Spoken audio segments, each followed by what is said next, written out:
Hello, everybody, and welcome to my Season 1, I guess you would call it analysis, recap. I don't really know what to call it for the Book of Boba Fett because there are so many different sides to this show. I was actually looking forward to the finale that aired, I guess you would call it early this morning, because it would finally allow me to see just what exactly the picture they were painting was. And I don't really know if it was one picture. It was kind of like three different pictures on the same canvas. There's a lot to look into, a lot to look at how they structured this show narratively. Was it a satisfying narrative? So many things to dive into. So let's get that process started. And it really seems like there was confusion surrounding this show from the very beginning. I remember at the end of Mandalorian Season 2, when they had that little credits teaser and it said the Book of Boba Fett, I had a lot of people telling me there was no Mandalorian Season 3, that show was over, Grogu had gone to be with Luke, that the story there had been completed, and that the Mandalorian story would continue as Boba Fett's story. It's kind of ironic given where the Book of Boba Fett went that there was that misconception, but I feel like from the very beginning there wasn't a whole lot of clarity about exactly the future of the storyline with these new Star Wars Disney Plus shows. Of course, it was clarified that this was its own show, allegedly, that the Mandalorian Season 3 would follow.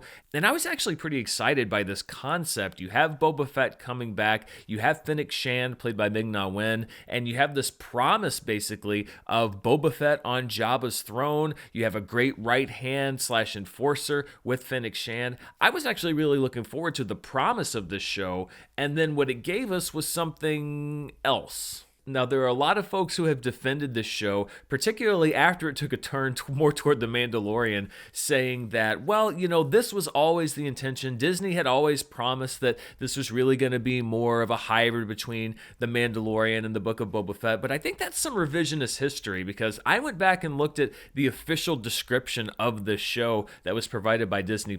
This was the synopsis of the show. The Book of Boba Fett, a thrilling Star Wars adventure teased in a surprise end-credit sequence following the Season 2 finale of The Mandalorian, finds legendary bounty hunter Boba Fett and mercenary Fennec Shand navigating the galaxy's underworld when they return to the sands of Tatooine to stake their claim on the territory once ruled by Jabba the Hutt and his crime syndicate. Regardless of what you think the other messaging from Disney was, that was the official promise for what this show was going to be. That was the expectation that was set, and I would argue that that was about maybe a third of the narrative that they were telling. So I think a lot of the confusion and disappointment that you're seeing from a lot of people is kind of falling on Disney because they didn't really deliver the show that was promised. Now, I know that they wanted to have some surprises in store, but even if they had said it would be a hybrid story of how Boba Fett got to where he was with what's happening now, I think even then a lot more people would be prepared for what this show was going to be ultimately. Now, I'm not saying that there shouldn't have been crossover with The Mandalorian and other Star Wars properties. I honestly would have been shocked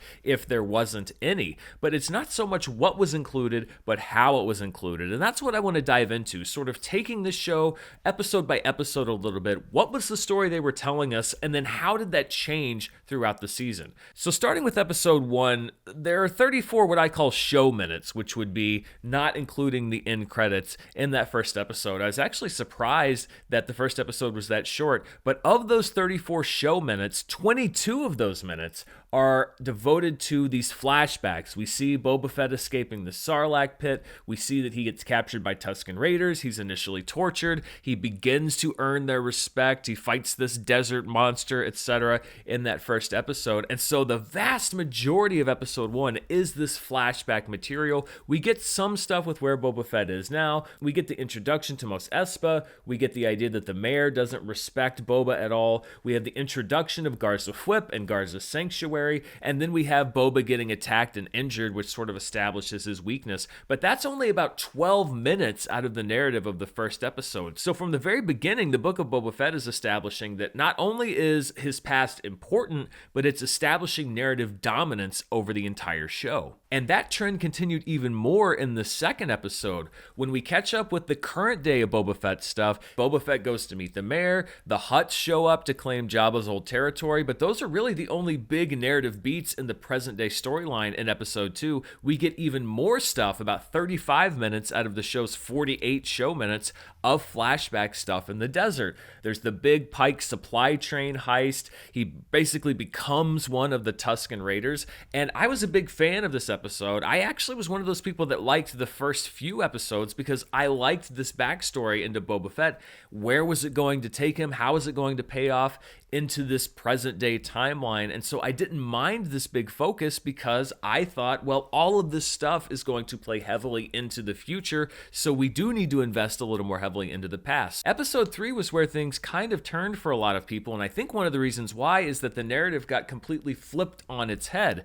Now we had about 28 minutes of the show's runtime devoted to the current day Boba Fett stuff. We meet the new biker gang, we meet Chrysanthemum, who attacks Boba Fett. We have a resolution of a story that only started in the previous episode. So the Hutts show up and they say, you know what, never mind, we don't want the territory. By the way, here's a Rancor and Danny Trejo. And then we have this big action sequence with the bikers going up through Mos Espa. And the episode really ends with what will be the actual central conflict of this part of the story, which does not involve the Hutts, but which instead involves the Pikes, who we met in a flashback in the previous episode. The weird thing is that there are very important things that do happen in the flashbacks. We have Boba meeting with the Pike Syndicate, and then we have his surrogate family, the Tusken Raiders, getting slaughtered. And yet it's in an episode where by far we get the least amount of flashback to his past. So we have this enormously significant event in an episode that's basically putting the focus on the present and less on the past. And I think it certainly threw me for a bit of a loop because we've invested so much in Boba and the Tuskens, and then they're just gone in this one episode with very little flashback. So now we're saying, well, wait a minute, you got us very endeared to these people. Now you've taken them away. Where's this show going? Episode 4 flips things back around again. We have 33 minutes of the show's 44 minutes of screen time devoted to flashback material, but a lot of it is just filling in gaps for things that we already knew. We see Boba Fett rescuing Fennec Shand. We see her getting enhanced and revived. We see them getting his ship back from Jabba's palace. These were all things that we knew happened. It's just us seeing the things happen. The big things that we see are Boba Fett kind of on this revenge tour. He destroys the Sarlacc pit, and then he gets his revenge on the bikers who slaughtered the Tusken Raiders. So this is a bit of narrative satisfaction for us as an audience, and also for Boba Fett as a character. He gets this revenge against people. Maybe we're not happy with how the Tuskens were dispatched off screen, but at least Boba is able to go back and get those responsible for their death. We think this rug is going to be pulled out from under us later on in the show. Then we have, again, only about 11 minutes that are in the present day timeline. So a big focus on the previous episode, not as much here. And we end this episode basically where we ended the previous episode. There's a little narrative advancement, but basically it's again Boba and Fennec saying there's a war coming. We need some more muscle. And then there's a hint of the Mandalorian joining the party, which I thought, okay, sure, the Mandalorian's going to show up at some point during the season. I had no idea exactly where we were going to be headed. And this is where I think the narrative of this entire show really goes crazy. Because through 4 episodes of the Book of Boba Fett, we've had about 94 minutes of this flashback story. We've had about a little over an hour of this current day story, but it seems like the flashbacks have now ended. Everything is sort of caught up, and it's like, okay, we have the backstory filled in. We know what the stakes are. Let's get into this central conflict. Everything has finally been set up. And then we go to a completely unrelated story. So episode 5 was a lot of people's favorite episode from this season, and I think a big reason why is that it has nothing at all to do with Boba Fett and is basically episode 1 of season 3 of The Mandalorian. And if you love The Mandalorian, well, of course this is going to be your favorite episode of Book of Boba Fett, because nobody was expecting to get what essentially is a backdoor season premiere for a different show. The only real tie-in to anything happening with Boba Fett is at the very end of the episode when Fennec Shand shows up and basically says, hey, we want you to come and help us, which was already hinted at the end of the previous episode. And listen, I see where people are coming from when they defend this episode and they say, well, it's called the Book of Boba Fett, and if you're reading a book, there are chapters that cover other characters that are away from the main action. And that's very true. However, I would counter argue that even in books like that, those characters' journeys are still tied into some central plot point, to some central narrative structure. This is basically putting on pause the story of Boba Fett, which was at a very crucial juncture, and beginning a completely different story with story elements that not only don't tie into what we've seen so far, but really don't tie into anything that comes later on in the season other than the presence of the Mandalorian. I think if you were to cut this episode out of the order of the Book of Boba Fett, it wouldn't change his story at all. Mando would just show up as he does, and things would happen as they do throughout the rest of the season. And I think this was my big issue with the episode. As an episode of Star Wars, I thought that it was great because I like The Mandalorian, and there were so many interesting things that were done with his story and his lore. But as an episode of the Book of Boba Fett, it was extremely frustrating because there was no advancement done on a 7-episode series when it looked like we were just getting ready to start the story in earnest. Episode 6 has a lot of the same issues. There are things that do tie in with the show.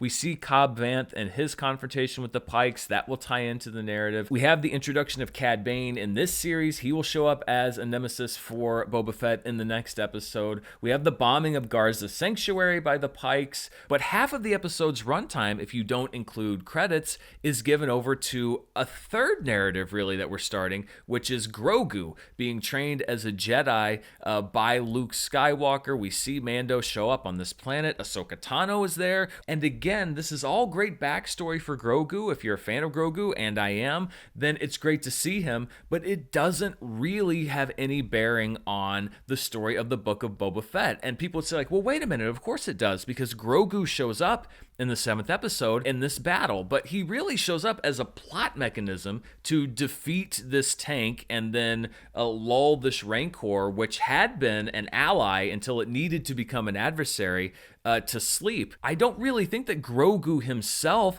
plays a meaningful part in Boba Fett's story. As a matter of fact, I don't think they even meet at all in this final episode. So yes, Grogu is present in episode 7, but if we're talking about storytelling, if we're talking about structure, it's much more about advancing his story separately from the Book of Boba Fett than introducing him into this storyline in any meaningful way that ties back to what we thought would be the central tale of this season. And it's sort of the same thing that I thought about the last episode. Is it great Star Wars? Yeah, sure, it's great Star Wars, but it's terrible Book of Boba Fett. Then we have this episode 7, the season finale of the show. I don't know if they're going to do a season 2, but this could have been the one where, okay, you have all these disparate story threads, but we're going to pull them together in a meaningful way, and you'll understand why we were showing you these things specifically.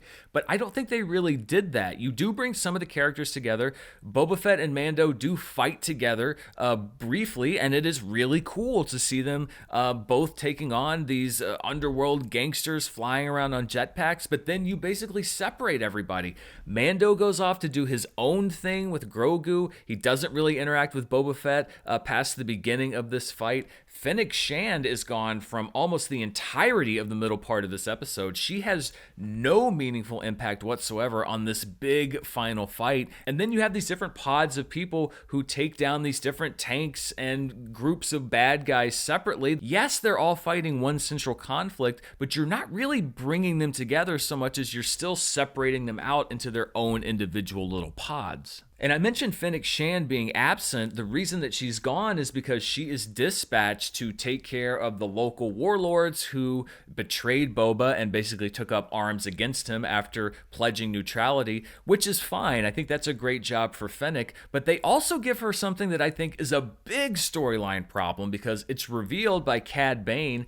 that it was not the bikers who were responsible for wiping out the Tuskens, but it was in fact the Pike Syndicate. We know that Fennec Shand is a great assassin, and yet she's the one that takes out the head of the Pike Syndicate. And it's never really referenced by Boba, the fact that he doesn't get revenge for this hugely monumental thing in his life. As a matter of fact, everything with the Tuskens after he's out of the Bacta tank really isn't referred to that much again. And this is once again, for me, emblematic of a story that had a lot of very interesting pieces, but in the end game, the creatives behind the show were struggling to figure out how to make them all fit together. So they just kind of said, well, you know what? Don't worry about it. This is what we're focusing on right now. For some people, that's fine, but I like for these things to sort of be connected. And I think you could have had a very satisfying character moment that would have brought all of these episodes together. Instead, we sort of get the cheaper version of that, which is, yes, Fennec Shand is awesome, but what about Boba? And what about what he needs as a character? I think there was also some narrative sleight of hand with Grogu and the Mandalorian in this season, because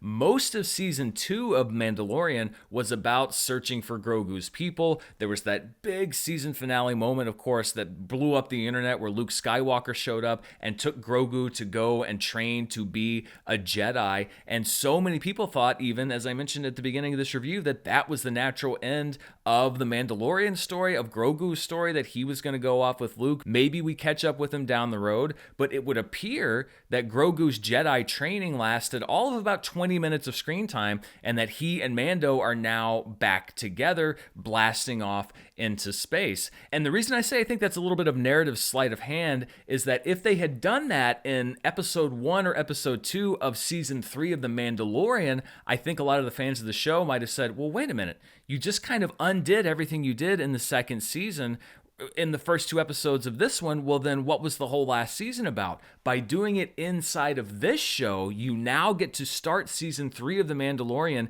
in a way kind of back at the status quo of where you were at the beginning of the second season. And I don't think you have to face a lot of the same questions about, well, if Grogu's not going to train to be a Jedi, then what was the whole point of searching for Luke and Luke showing up and taking him off to train? Now, that's not to say I don't think they're going to reference Grogu's force powers. Of course they are. But I'm also kind of curious about where they now going to go with the whole Jedi angle, because you've already basically spent your Luke Skywalker wad. He could show up again, but you're not going to get that sort of surprise. So I think by couching it in this show, they were able to kind of reset the narrative a bit for Mandalorian season 3 without having to do it in that show in a way that would have seemed maybe a little more rushed. Overall, I think that this show had a lot to love in individual moments and individual story elements for Star Wars fans. As a fan, there were a lot of things that I really enjoyed. I did like this story of Boba Fett in the desert, even though it had a very, what I consider to be, unsatisfying ending. The Mandalorian stuff that I enjoyed, and catching up basically on an episode and a half of season 3. It's not like there was nothing to like, but I think the overriding message that I took from this season of the Book of Boba Fett is that Disney is basically planting a flag saying, yes, we are going to have these shows, but what we're really doing is prioritizing universe building and crossovers, etc., even at the expense of narrative consistency. And that's something that disturbs me, and it's why I'm hoping that it's a little bit of a one-off for this show, maybe growing pains instead of their approach going forward. If that's the direction that you want to go and basically be able to bring in anybody whenever you want, kind of drop storylines whenever you want, then just have one blanket show that's called, Star Wars Chronicles or whatever, Star Wars stories, and then you can bring in Obi-Wan and Darth Vader whenever you want. You can bring in Mandalorian and Grogu whenever you want, and you don't have to worry about these sort of season-long arcs. But I think when you're saying this is a show about X, but then 30 to 40 to 50% of that show isn't about X and instead seems to be building out this different spinoff or this different season, I think people may start to get frustrated, because these are characters whose stories they actually do want to know. I think a lot of people are disappointed by Boba Fett's story because it didn't really go anywhere. I mean, it even seems like at the end of this episode, he's walking through the streets with Fennec Shand. They've won over control of this Tatooine territory, of Jabba the Hutt's territory, and he basically says, we're not cut out for this. And it almost seems like they're going to hand over control to Chrysanthemum and to the biker gang. And if that's the case, then what was the point of this entire show? That's what I'm worried about here, is you're going to be trading off the names of these characters like Obi-Wan Kenobi or Ahsoka Tano or Boba Fett, and essentially saying like, well, this is really just a network for us to feature characters from other things, and we'll throw a little bit of narrative for these characters in there, but it's really just a showcase for Star Wars as a whole. I'm really going to get tired of that approach pretty quickly if that's the way that they do it. I have confidence that they're going to rein it in. Maybe this was just, like I said, a bit of a growing pains thing where they had to set up these different things and they wanted to get Mandalorian Season 3 stuff out of the way. But as much as I tune into Star Wars shows or Marvel shows or really any show for the cool moments and all of that stuff, I also want to show up for a meaningful and an impactful story. And I just don't think that we really got a complete one in the Book of Boba Fett. I think we got pieces of one, but when I look back on this season, I'll remember good parts, but overall, I'm going to remember a very inconsistent, messy narrative that really kept me, and I think a lot of other people, from grasping onto this show specifically, and instead just kind of reminding us about why we like The Mandalorian so much. I think there's a little bit of irony for Boba Fett, who was a character that was often just sort of standing in the background before he got the spotlight, getting pushed into the background of his own show. And Temuera Morrison is a really great actor. You can tell that he has a lot of enthusiasm and passion for this part, and I hope that they sort of give Boba Fett some redemption and an actual direction to go in the future. I think they sanded off a little bit too many of his edges. I wanted to see even more of the Boba Fett that we saw in The Mandalorian, that just absolutely vicious bounty hunter. Yes, you can have character development, and I think they set up why his character would have changed a little bit, but if this is the most we're going to get out of Boba Fett, then I hate to say it, but it may have been better to leave him down there in the Sarlacc pit and let our own imaginations and the Legends canon run wild with this character. So those are my thoughts on Season 1 of the Book of Boba Fett. What did you think? Did you not really care about the overall story? Was there just enough cool stuff with Mando and Luke and Grogu and, oh yeah, Boba Fett for you to enjoy the show? Let me know down in the comments below, and be sure to stay tuned right here on the channel throughout the week. I have a review of Death on the Nile that's coming up later this week. MoviePass seems to be coming back in some way, shape, or form. I'll be covering that later this week. The Disney Plus shows are just going to keep coming, and I'll be right here talking about the ones that excite me. Thank you so much for watching. Stay safe, and I'll see you next time. Bye.